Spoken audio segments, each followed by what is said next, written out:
எல்லா புகழும் இறைவனுக்கே.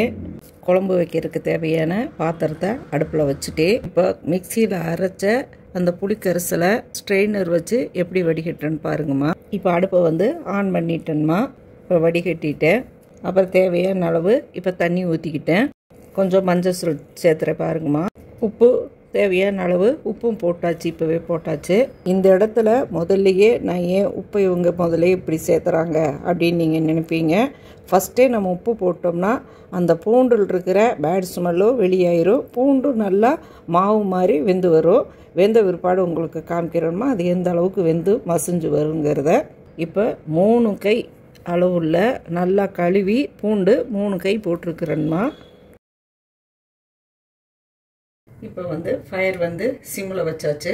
ஒரு தட்டு போட்டு மூடி ஒரு 10 நிமிஷம் அது வெந்து வரட்டும்மா. சட்டி நல்லா காஞ்சி வந்துருச்சுமா.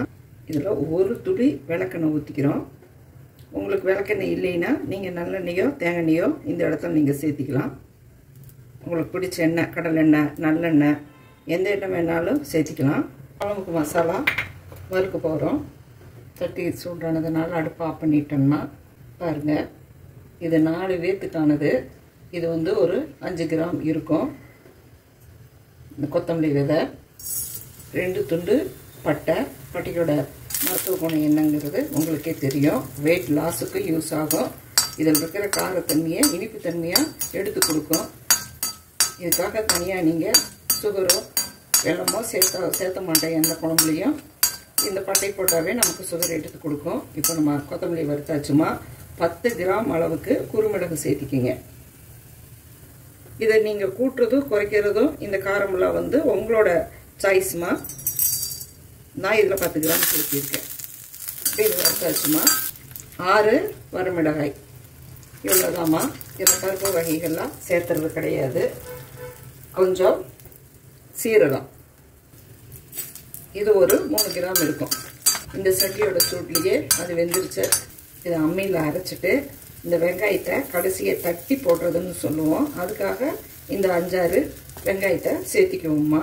அவ்வளோதாம்மா. சூட்டில் இதை ஆறி வரட்டும்மா. அரைச்சி குழம்பு ரெடி பண்ணி காமிக்கிறேன்.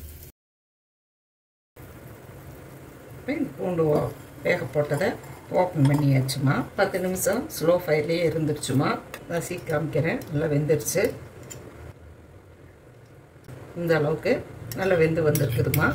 இப்போ இந்த இடத்துல நம்ம மசாலா சேர்த்துறோம். இது அம்மியில் அரைச்ச பக்குவம். இதில் வெங்காயம் தட்டணும்னு சொல்லியிருப்பேன். அந்த பச்சை வெங்காயம் 6 பீஸு சின்ன வெங்காயத்தை தட்டியிருக்கேன். 1-2 இப்படி நச்சுக்கணும். மிக்சி ஜார்லேயே இதை நீங்கள் பழகிக்கணுமா. பல்ஸ் மோடு வச்சு ஒரு இது கொடுத்தீங்கன்னாவே அது ஒரு அடி அடித்து கொடுத்துரும்.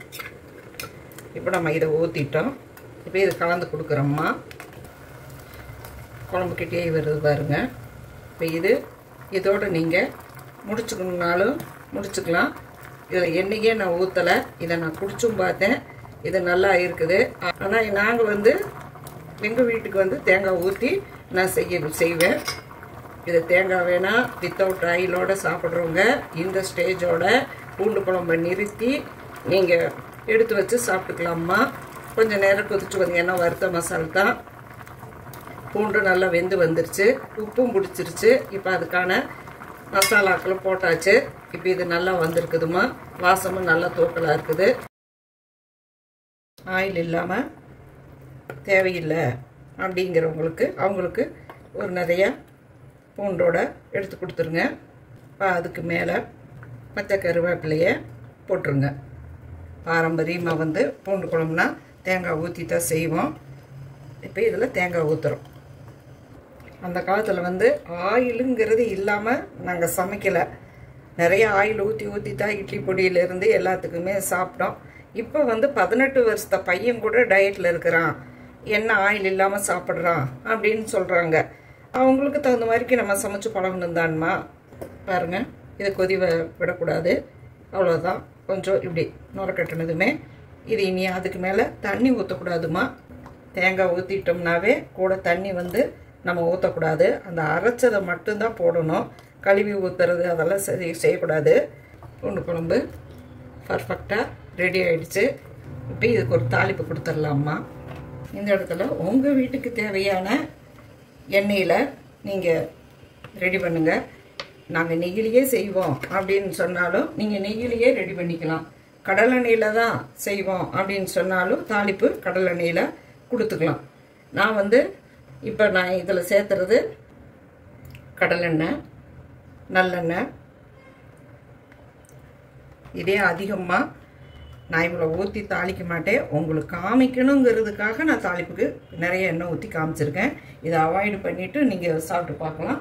நல்லா தாளித்து மணக்க மணக்க 50 கிராம் நெய்யை ஊற்றி சாப்பிடுவோமா, எனக்கு பிடிக்குமான்னு சொன்னாலும் நீங்கள் அதை ட்ரை பண்ணலாமா. ஒரு தப்பும் கிடையாதுங்க. எந்த ஒரு சமையலுக்கும் கடைசி டிப்பாக நம்ம பயன்படுத்துறது இந்த கடுகு தாமா.